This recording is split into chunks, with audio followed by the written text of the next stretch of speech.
C'est parti. Alors Madame Saravito, c'est à vous de commencer. Que pensez-vous du premier tour? Plutôt satisfaite? Plutôt satisfaite, bien sûr, de ces résultats importants sur la candidature et puis donc tout simplement sur la candidature qui portait la suite, je dirais, de l'élection présidentielle et donc inscrite dans cette mouvance de la majorité présidentielle. Vous êtes surprise à votre sort? Surprise, je ne m'attendais pas effectivement à ce qu'il y ait un score aussi important, mais je pourrais dire que peut-être je m'attendais à un score plus important aussi de mon challenger voisin de cet après-midi. Et vous, Monsieur Piron, quelle est votre analyse? Il y a un effet présidentiel qui n'est pas contestable. Pour autant, bon, j'observe quand même qu'on est à 44,62%. Il y a quand même encore 5000 voix d'écart, quand même, nous sommes 5000 voix devant. Incontestablement, il y a une poussée à gauche qui n'est pas contestable, et on fait des voix en moins. Il y a en même temps, je voudrais quand même le souligner, je répète, on est à 11% de plus, si vous voulez, que la seconde, qui est aussi challenger, me semble-t-il. Mais vous n'avez pas de réserve de voix. Mais le deuxième parti, je voudrais le souligner, c'est important, le deuxième parti, c'est l'abstention, qui fait quand même 39,5%. Je me permets de le souligner. Et ça, c'est un phénomène, non, c'est un phénomène national, mais c'est un phénomène qu'on ne peut qui se voit depuis 3 mandatures. Qu'on peut déplorer, qui va quand même en s'accentuant. Et ça, on peut le regretter. Les extrémistes sont à 200 d'écart par rapport à 2007. C'était déjà beaucoup, c'est encore plus. Et donc, je répète, on peut le regretter. Et je le regrette pour ma part. Alors on peut dire que vous n'avez pas forcément de réserve de voix puisque vous étiez entre guillemets seul de la droite traditionnelle au premier tour. Qu'en pensez-vous? La question des réserves de voix, ça va être une question, franchement, c'est pas là l'essentiel. Il faut plutôt se demander pourquoi les gens ont si peu voté et d'autre part, pourquoi ils ont voté ce qu'ils ont voté. Parce que la question des réserves de voix, on connaît le problème, c'est celui des extrêmes. Bon, il y a une extrême droite, en effet, qui n'est pas ma philosophie, et il y a une extrême gauche, dont j'espère que ce n'est pas non plus la philosophie de Sophie. A priori, Madame Saravito, vous devriez profiter de ce report de voix sur... Pardonnez-moi, j'aurais souhaité simplement indiquer qu'une fois qu'on a parlé des étiquettes, les gens votent, il faut se demander pourquoi ils votent. Et moi, je voudrais simplement indiquer que l'inquiétude naît de la crise, le découragement d'un certain nombre, l'exaspération également d'un certain nombre par rapport à des quantités de contraintes, si vous voulez, eh bien, effectivement, ça amène des votes protestataires à droite comme à gauche. Mais les votes protestataires, ça n'est pas une réponse. C'est tout ce que je voudrais dire. Madame Saravito, vous partagez cette analyse? Je partage le fait qu'il y a effectivement une partie des électeurs qui vont à un vote, effectivement, du désespoir, on pourrait dire, ou en tous les cas qui veulent démontrer qu'ils n'ont plus une confiance dans d'autres formes de réponses politiques, mais je crois que ce qui s'est produit pendant 5 ans sous le gouvernement de Nicolas Sarkozy a largement contribué, je dirais, à banaliser aussi un certain nombre d'arguments, un certain nombre de discours politiques, et pour ne pas le cacher, ceux de Marine Le Pen, et donc à banaliser aussi un vote en direction du Front National. Je crois qu'aujourd'hui, on est en devoir, nous les politiques, d'avoir une action aussi d'explication, pédagogique, démocratique, pour faire en sorte que la réponse politique, l'action politique, elle vienne bien répondre à ceux qui aujourd'hui ne croient plus, je dirais tout simplement, dans le fait d'avoir des réponses à leurs besoins à travers l'offre politique, je dirais, bipolarisée, de gauche ou de droite. Monsieur Piron, en fait, c'est 11%, a priori vous en avez besoin, et vous êtes un Européen résolu. Non, écoutez, je veux pas, sincèrement, c'est pas ça d'abord l'essentiel pour les gens. Les gens, ce qui les préoccupe aujourd'hui, c'est le travail, c'est la possibilité de travailler, c'est la possibilité de se loger, c'est bref, des quantités de questions qui sont d'abord des questions économiques, permettez-moi de vous le dire, et sociales. Et donc, je ne veux pas m'étendre sur ce sujet, je le répète, d'ailleurs, je vous fais observer simplement qu'il y a une différence de 5000 voix, et que si demain, nous n'avions que les voix que nous avions au premier tour, l'un comme l'autre, si vous voulez, ça ne changerait rien. Et même si l'extrême gauche venait au secours de Sophie Saravito, ça ne changerait pas l'ordre des choses. Donc je me permets de le dire, mais je le répète, écoutons aussi certaines inquiétudes, et je répète qu'ils sont de vraies inquiétudes, l'artisan qui ploie sous les réglementations, si vous voulez, qu'on continue de lui accumuler, le petit commerçant qui a du mal à vivre effectivement dans les circonstances actuelles, des gens qui, dans les quartiers, n'ont pas forcément perçu les efforts qu'on fait malgré, mais on parlera certainement tout à l'heure, malgré des opérations pourtant très importantes sur Saumur, je pense notamment au chemin vert, eh bien, il y a beaucoup de gens, si vous voulez, qui sont un peu perdus aujourd'hui. Et notre devoir, c'est d'essayer d'apporter des réponses à des gens perdus. Après ça, si vous voulez, on va voir. Justement, c'est un petit peu la raison qu'on donne à ce vote Front National. Les services publics ferment de plus en plus, le tribunal à Saumur, les bureaux de poste, les classes. Les gens sont exaspérés. Et c'est peut-être là qu'il est la raison de ce vote. Très franchement, je ne crois pas que ce soit ce que vous indiquez qui provoque ces votes extrêmes. Et je le répète, des extrêmes. Vous êtes en permanence sur le Front National. Moi, si vous voulez bien, ni Marine Le Pen ni M. Mélenchon ne me convainquent. Hein. Donc je le permets de le dire. Alors, puisque vous abordez, le deuxième sujet là. Tout à fait. Parce qu'en fait, la vraie question, c'est est-ce qu'on est contre... Sur les services. Je voudrais juste préciser que est-ce que c'est un processus inéluctable du fait des restrictions budgétaires et de la rigueur? Oui, incontestablement.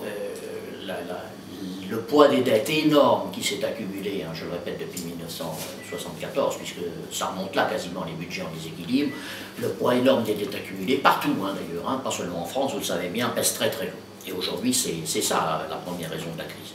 Alors dans ce contexte, à Saumur, vous me dites fermeture du tribunal. Il se trouve que j'avais donné tout à fait mon accord sur Roger Segré parce qu'il y a des rationalisations à faire. Vous savez que je me suis opposé à la fermeture du tribunal de Saumur en vain. Je pense que ça a été une mauvaise mesure. Mais je voudrais quand même à côté de ça vous rappeler qu'en même temps et dans le même temps, l'État à Saumur, c'est Fontevraud qui a été sauvé de la concurrence avec le Var. C'est plus de 300 postes supplémentaires à Fontevraud par rapport à ce qui existait. C'est l'école de cavalerie. Vous savez combien il y a de postes là qui viennent d'être décidés après, avec 32 millions de travaux qui viennent d'être faits, 32 millions de travaux pour les entreprises du Saumurois quand même, 47 hein, du bassin. Vous savez combien c'est de postes en plus? C'est l'équivalent de 500 postes en plus sur Saumur demain, puisque c'est 3800 stagiaires qui passeront toute l'année. C'est ça aussi l'action de l'État. Hein. Alors, c'est pas partout, hein, c'est pas partout. Il y a des fermetures, il y a des ouvertures, mais il y a aussi des créations. Hein, il y a aussi des créations. Madame Zaramito? Je crois que la question des services publics, elle est au cœur aujourd'hui du débat, non seulement des choix de vote, mais aussi tout simplement du développement de ce territoire, et notamment du Saumurois. Le tribunal, il a fermé. Et ça, c'est quand même un constat, c'est un bilan. Il a fermé de manière très injuste, puisque le nombre d'actes qui étaient posés ici suffisait, je veux dire, très amplement à justifier son maintien. Aujourd'hui, on a une situation de fait qui est très compliquée, puisque plus de services de proximité, les Saumurois sont obligés de se déplacer, un tribunal sur Angers qui est très engorgé, qui est surchargé, et d'autre part ici des pertes d'emplois, parce que lorsqu'on perd un tribunal, on perd aussi des emplois de cadres, et ça, c'était, je dirais, pour Saumur, quelque chose de très difficile. D'autre part, ici, on a aussi perdu la Banque de France, on a perdu, je dirais, tout un tas de centrations en matière de services administratifs qui sont partis maintenant sur Angers. Et je crois que la question de l'aménagement du territoire... Et vous réouvrirez tout ça demain, si la majorité est de votre côté. Cette question se pose au niveau de l'aménagement du territoire. Qu'est-ce qu'on veut faire d'une ville comme Saumur? C'est quoi aujourd'hui le rôle des villes moyennes?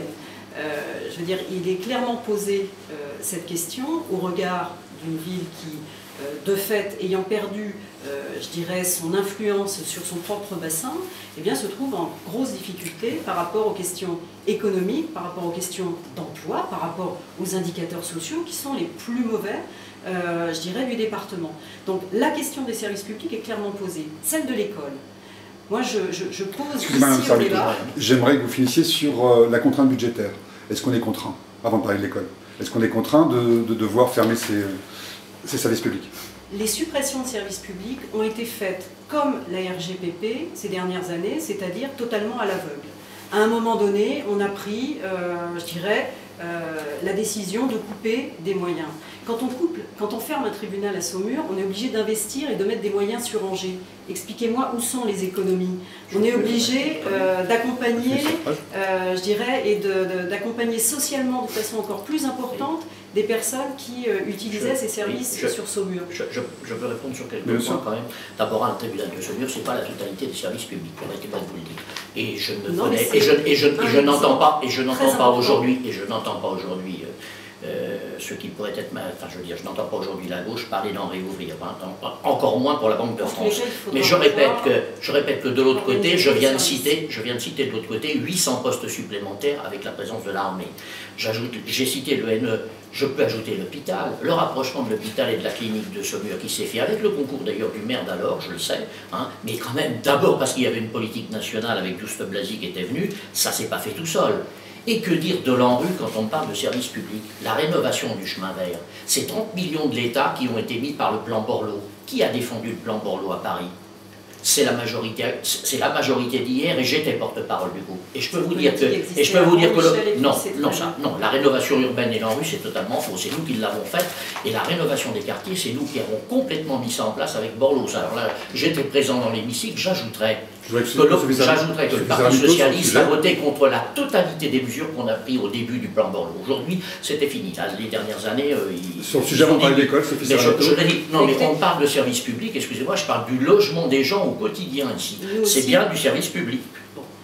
Alors, le plan de rénovation urbaine de Saumur, je le connais bien, Michel, puisqu'il a été construit, conceptualisé lorsque j'étais première adjointe de la ville de Saumur. Et ce n'est pas le plan Borloo qui a construit le projet de la ville de Saumur, c'est la ville de Saumur. Mais il était impossible que la ville de Saumur fasse ça sans les aides du plan Borloo. Tout de même, quand même. Je termine. Les plans de renouvellement urbain avaient commencé sous le gouvernement Jospin, tu le sais comme moi. La ville de Saumur n'était absolument pas prête pour s'y engager pour une raison simple, c'est qu'en 2001, il n'y avait rien dans les tiroirs ici qui permettait justement de mettre en œuvre véritablement un programme très ambitieux. Ce programme a été construit entre 2001 et 2007. Il a mis effectivement du temps à savoir s'il serait défendu correctement sur le plan national et à trouver ses moyens. Et nous aurions préféré effectivement avoir des validations bien avant 2007. Mais ce que je veux dire par là, c'est que... non, mais là, je m'inscris totalement en fou. Là, je revendique encore une fois, et c'est tout l'honneur de Borloo, encore une fois, le fait d'avoir porté et défendu cette loi qui a permis effectivement à l'État d'aider des villes qui se sont ensuite prises en main. Mais ça nous permettra de passer au troisième thème. Il n'y a pas de travail national qui puisse être efficace si ensuite les élus locaux, effectivement, ne se saisissent pas de ce qu'on fait. Mais je répète, sans le plan Borloo, jamais Saumur n'aurait pu rénover le chemin vert. Avant le troisième thème, Sophie Saramato voulait parler de l'école.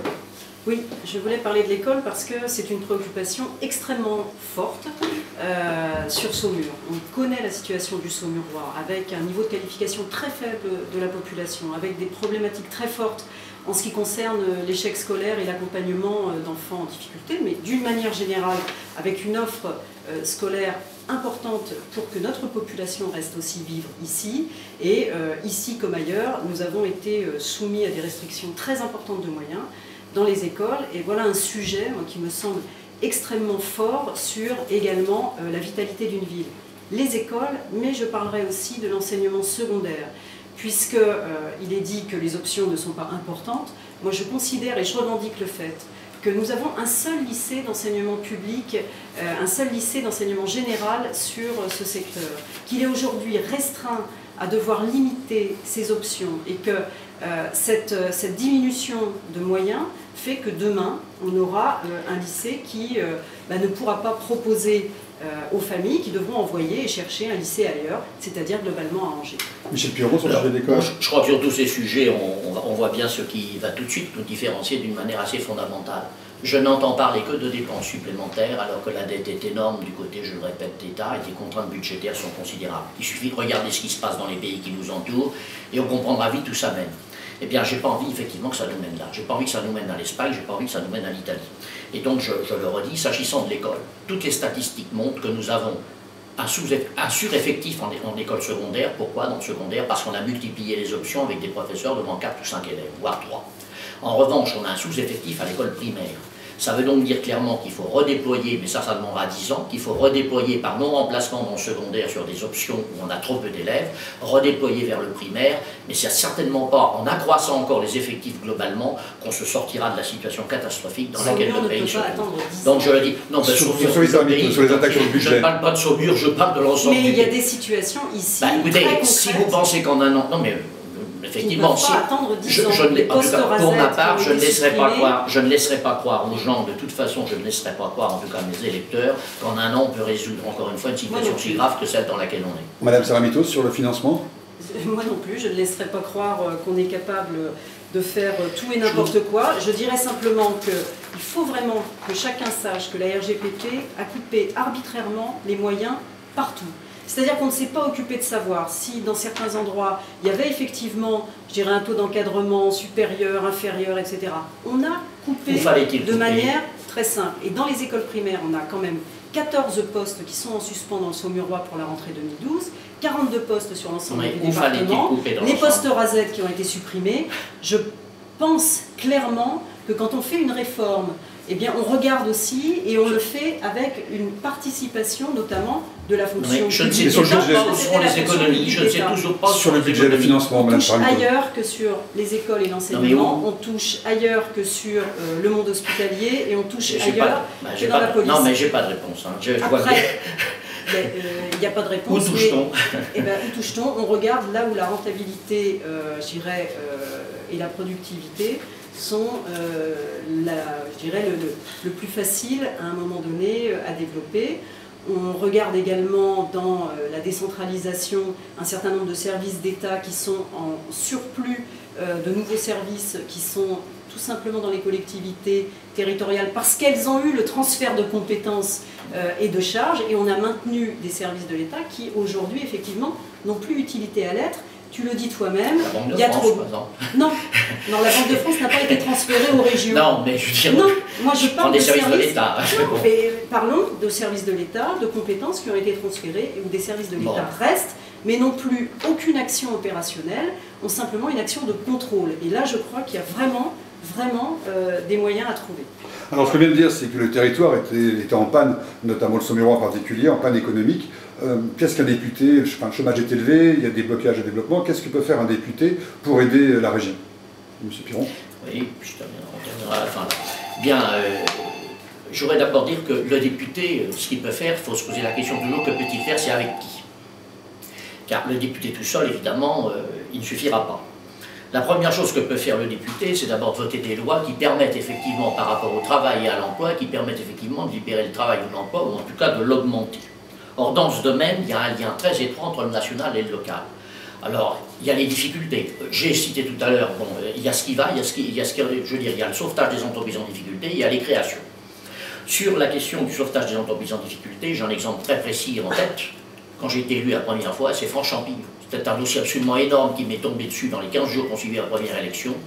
On a sauvé France Champignon. Il y a eu des pertes d'emploi, mais ça s'est fait en accord. Ça s'est fait d'ailleurs avec la collaboration très étroite, aussi bien des syndicats représentatifs, notamment des délégués CFDT, je m'en souviens fort bien, et CGT, de la direction et du ministère. Là, on peut dire qu'on a vraiment sauvé une filière. Et je m'en souviens fort bien pour avoir suivi ça de très très très près avec le groupe Butler d'abord et ensuite Bonduel. Il y a moins d'emplois, la filière est sauvée. La menace directe, c'était qu'il n'y ait plus du tout, je dis bien plus aucun emploi dans ce domaine. Et vous savez ce qu'il en est sur Montreuil-Bel et Audoué. On a des opérations de sauvetage qui se font alors, en s'appuyant notamment, par exemple, sur d'autres interlocuteurs locaux. La région, je sais, accompagne les rosiéristes. J'ai moi-même provoqué une réunion en préfecture avec les rosiéristes, n'est-ce pas, suite au dépôt de bilan des grands donneurs d'ordre à Lyon. Et de ce point de vue, il y a à peu près 80 emplois ici qui étaient en jeu. Mais on a aussi, heureusement, on a aussi mieux à faire. On a aussi mieux à faire, je dirais tout simplement, en essayant de créer les conditions d'accueil des entreprises. Et ça, c'est tout à fait essentiel, et je voudrais sur ce plan insister lourdement. On ne peut pas, qu'est-ce qui fait qu'on peut avoir des emplois? Pour avoir des emplois, il faut des employeurs. Et pour avoir des employeurs, il faut avoir des employeurs qui peuvent prendre le risque d'employer. Eh bien, écoutez, excusez-moi, mais dans ce domaine, il faut d'abord les infrastructures. De ce point de vue, rappelez-vous le verrouillage qu'il y avait de l'autoroute Angers-Tours, mais le raccordement n'est toujours pas fait au pont. L'État a mis 12 millions sur le pont, l'État a débloqué à Longel l'autoroute Angers-Tours, mais la liaison du pont, malheureusement à la ronde, n'est toujours pas faite, et la liaison avec Montreuil-Bel attend. Dans ce domaine, je voudrais quand même le dire à Sophie Saramitos, quand je regarde la zone de Montreuil-Bel, qu'elle connaît bien, c'est une zone qui est en ce moment en train d'être condamnée par les exigences de ses amis écologistes. 75 hectares viennent d'être gelés sur une zone qui ne peut même pas être cultivée. C'est une catastrophe pour les industriels en place, je dis bien les industriels en place, j'en ai rencontré. ils sont soumis à des contraintes invraisemblables, absolument invraisemblables. Eh bien là, je le dis, oui, sauf qu'il peut être condamné par les tribunaux administratifs. Non, tu sais très bien. Alors, je voudrais dire simplement, Sophie Sarah-Mito, c'est tout ça, parce qu'après tout, elle a quand même été adjointe, que je sache, au maire de Saumur pendant 6 ans, alors au maire précédent, 7 ans, même encore mieux. Elle a été vice-présidente de l'agglomération. Donc elle sait bien que l'emploi, ça ne se décrète pas. Mais au moins, ça peut se permettre et se faciliter, à condition d'avoir aussi des alliés qui favorisent l'emploi, et notamment l'emploi des personnes, avant de favoriser, si vous voulez, la protection, dans certains cas, d'un certain nombre d'espèces dans lesquelles ne figure pas l'espèce humaine. Alors, Madame Sarah-Mito, avant de répondre à la question, votre avis sur Méron, vos amis écologistes vous bloquent tout? Écoutez, mes amis écologistes sont une famille politique qui n'est pas la mienne, puisque moi déjà je suis c'est ton suppléant, parti. C'est mon suppléant qui n'est pas contre l'aménagement de la zone de Méron. Je crois qu'il y a là, sur cette zone, il y a eu des contraintes, il y a eu des positions que je n'ai pas soutenues d'ailleurs, de la part effectivement des écologistes. Maintenant, ce qui est clair, c'est que ce dossier est en cours, qu'il doit continuer à être appuyé, non seulement aujourd'hui pour trouver les solutions équilibrées entre une part de préservation, et je pense que tout le monde est d'accord pour dire qu'il y a un certain nombre de contraintes environnementales qu'il faut prendre en compte, mais d'autre part, son développement économique. Et là, je crois qu'il faudra être excessivement efficace, c'est-à-dire être très proche du gouvernement, très proche des moyens en place pour maintenant faire en sorte que ces aménagements se fassent. Et j'y travaille d'ailleurs avec Paul Lupias de manière très rapprochée, qui m'a appelé il y a quelques jours justement sur ce dossier. Donc je crois que là, voilà, il y a peut-être eu... Qu'est-ce que peut faire un bon député pour la région économiquement? Pour la région économiquement, alors je tiens quand même à rappeler les chiffres. Parce qu'on peut se dire effectivement que la filière des champignons a été sauvée, mais qu'elle a perdu quand même 1000 emplois. Et que c'est énorme. Aujourd'hui, sur le territoire du Saumurois, on a plus de 8900 demandeurs d'emploi. On en a plus de 3000 qui n'ont pas travaillé, qui sont inscrits en catégorie A, c'est-à-dire qui n'ont plus aucune activité professionnelle sur Saumur. Donc on a ici une situation, ça je voudrais le rappeler, qui est, je dirais, une situation d'urgence par rapport à cette question de l'emploi. Donc effectivement, il faut travailler sur le développement économique, sur la formation aussi, parce que le lien entre personnes formées et qualifiées et venues d'entreprise n'est pas totalement, je dirais, sans intérêt. Et la région a cette responsabilité. Oui, bien sûr, mais pas dans les lycées et pas encore dans les écoles primaires et maternelles, si je peux me permettre. Donc, sur la question du développement économique, moi je sais très bien comment on doit travailler. Je le fais déjà, je suis dans la commission développement économique de la région.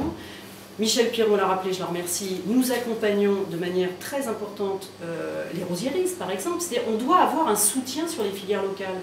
Moi je soutiens aussi la filière viticole, je crois qu'un certain nombre le savent, notamment par rapport à ces projets et ces développements sur la dimension œnotouristique.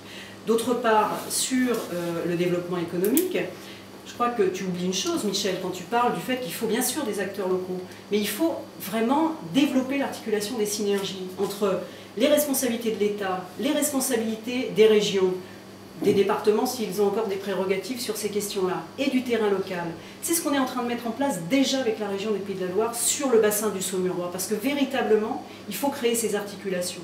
Et demain, moi, si je suis élue, eh bien, je ferai en sorte que l'articulation de l'État soit bien plus en synergie et bien plus cohérente avec l'action de la région des Pays de la Loire, qui est soutenue, que je connais bien, et dont vous savez que je connais bien le président et le président de la Commission du développement économique, pour faire en sorte qu'on ait une action vraiment commune et cohérente sur l'ensemble de ce bassin.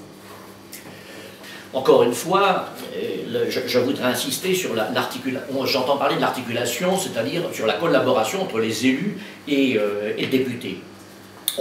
Je pourrais l'illustrer d'un chiffre. On a accompagné, pendant ces 5 dernières années, 93 projets locaux. Je dis bien 93 projets locaux. 86 communes dans la circonscription comptant les 3 communes associées. Ça n'est quand même pas complètement négligeable. Mais ensuite, je voudrais le redire ici. Le député est d'autant plus efficace qu'il peut s'appuyer sur des élus territoriaux. On l'a fait dans pas mal de dossiers. On l'a fait encore une fois à Saumur naguère avec l'hôpital. On l'a fait donc sur le chemin Veynes. On a poursuivi, je le dis, avec 2 municipalités successives, effectivement. C'est Paul Lupias qui m'a appelé pour la zone de Montagne-Vélez. C'est personne d'autre, c'est Paul Lupias. Donc sur des sujets comme ça, je le répète, on est obligé de travailler ensemble. Mais faut-il encore, je le répète et j'insiste, Faut-il encore qu'il n'y ait pas les blocages qu'on a actuellement sur certains sujets en matière d'emploi. Pour le reste, je le redis, la première recette de l'emploi, c'est l'employeur. Il faut des employeurs qui prennent le risque d'employer. Eh bien, ne les décourageons pas avec des contraintes, notamment environnementales, je répète, qui sont devenues, pour ma part, je le crois, insensées. Vous savez, il y a le bon député national, peut-on être un bon député sur le plan local en s'alliant nationalement avec des gens qui veulent supprimer la filière nucléaire, et de l'autre côté en défendant, si vous voulez, 3000 emplois, 2000 emplois directs, 2000 emplois indirects sur Chinon. Ça ne me semble pas raisonnable. Je sais que ce n'est pas la position du PS, mais c'est la position quand même de ses alliés. Donc pour finir, vous allez commencer par là, Madame Saramito, la dernière question. Qu'est-ce qui fait un bon député pour vous? Comment vous serez... Je ne peux pas répondre. Allez, répondez. Bah, oui, c'est normal. Et après, Michel insiste largement sur mes relations avec des gens qui prennent en compte l'écologie, l'environnement et le développement durable. Et je le revendique, bien sûr.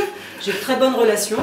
J'ai d'ailleurs un suppléant, mais on n'est pas dans une logique de pousser les contraintes. On est dans une logique de prise en compte de ce qui me semble aujourd'hui quand même important. C'est-à-dire l'avenir aussi de la planète, dans tout son sens large du terme. Moi, ce que je voudrais dire, c'est que quand je vais rencontrer les entreprises, Michel, ce n'est pas des contraintes environnementales qu'elles me parlent excessivement, c'est plutôt des contraintes en règle générale. Et ce matin, j'étais chez un chef d'entreprise. Tu as rencontré Euramax ou Denkavik? Oui, Euramax est accompagné d'ailleurs par la région, je connais très bien M. Wagner. Il ne me dit pas la même chose. Mais les contraintes environnementales, elles sont dues aussi aux réglementations européennes. Elles ne sont pas dues qu'à Europe Écologie Les Verts. On pourra en reparler, mais voilà, j'invite à aller creuser sur ce dossier-là.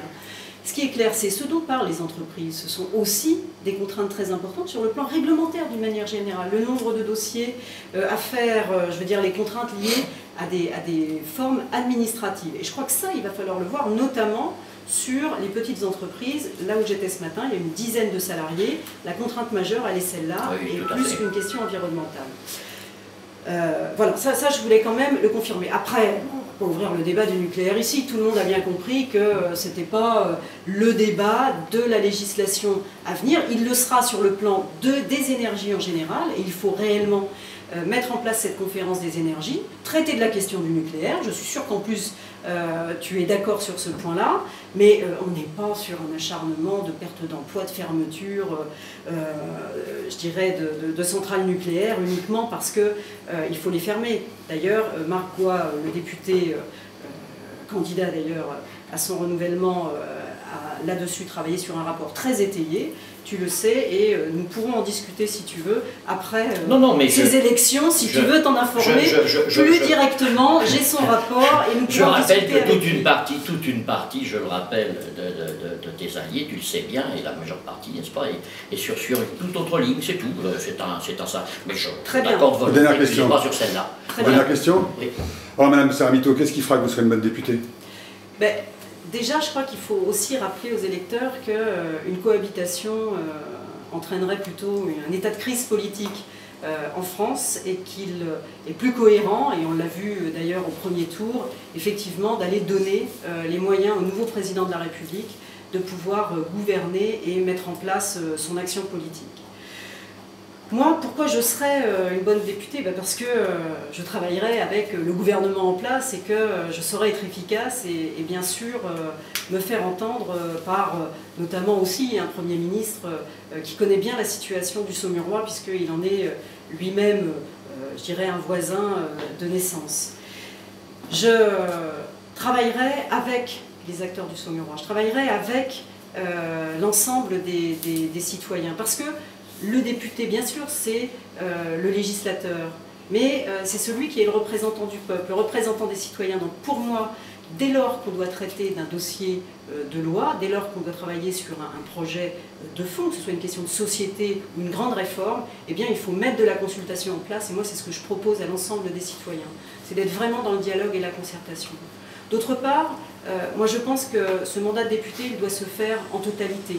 C'est pour ça que si demain je suis élue, je ne cumulerai pas les mandats pour véritablement être à temps plein sur ce mandat. Et puis je pense qu'il y a nécessité effectivement d'avoir aussi cette moralisation de la vie politique.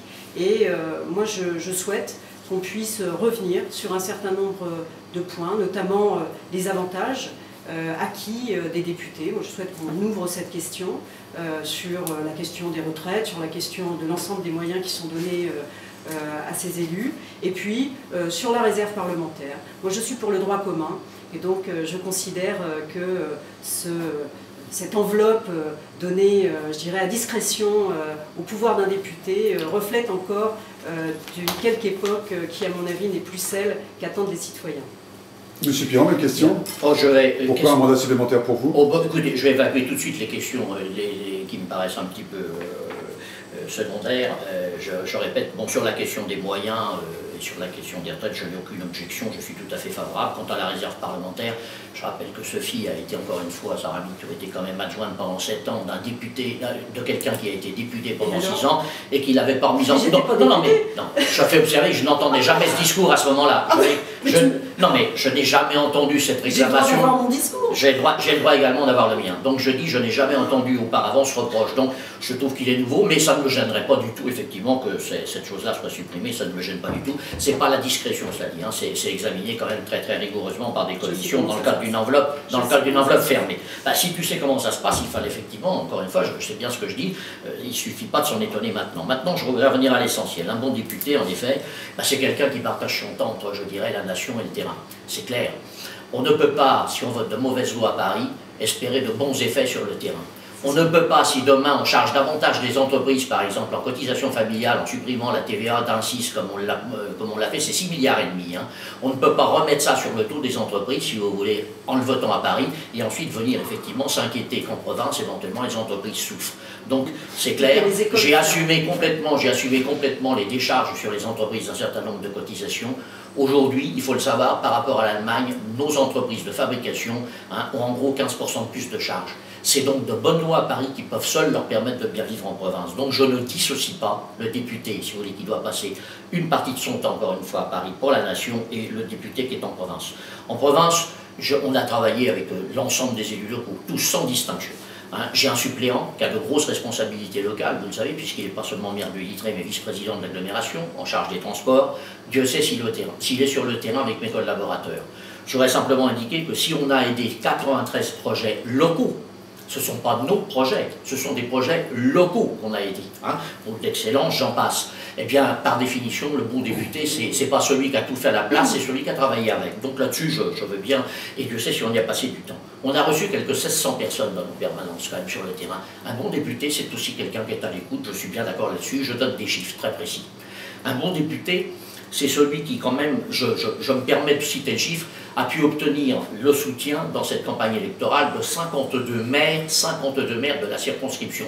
Si effectivement on avait travaillé seul, je pense que ça se saurait. Donc la consultation, elle est permanente. Je dis bien, elle est permanente. Elle est hebdomadaire, elle est mensuelle et elle est journalière pour mes collaborateurs. Alors, simplement, je le répète, ne dissocions pas politique locale et nationale. Je veux dire que si on ne va pas dans un sens d'économie générale au niveau de la dette, je le répète, eh bien, croulant sous la dette, inéluctablement, pour la rembourser, on aura des prélèvements qui ne cesseront d'augmenter, qui pèseront sur le travail et qui créeront du chômage. C'est exactement le cercle infernal dans lequel sont rendus un certain nombre de députés européens. Je ne parle pas de la Grèce, mais voyez l'Espagne, et je ne parle pas du Portugal, voyez où il est, et voyez l'Italie.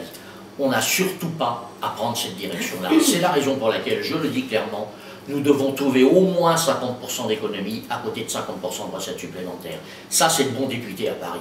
Et sur le terrain, ensuite, ça nous permettra d'aider effectivement plus efficacement et les entreprises et les employeurs et bien entendu ceux qui les emploient. Merci.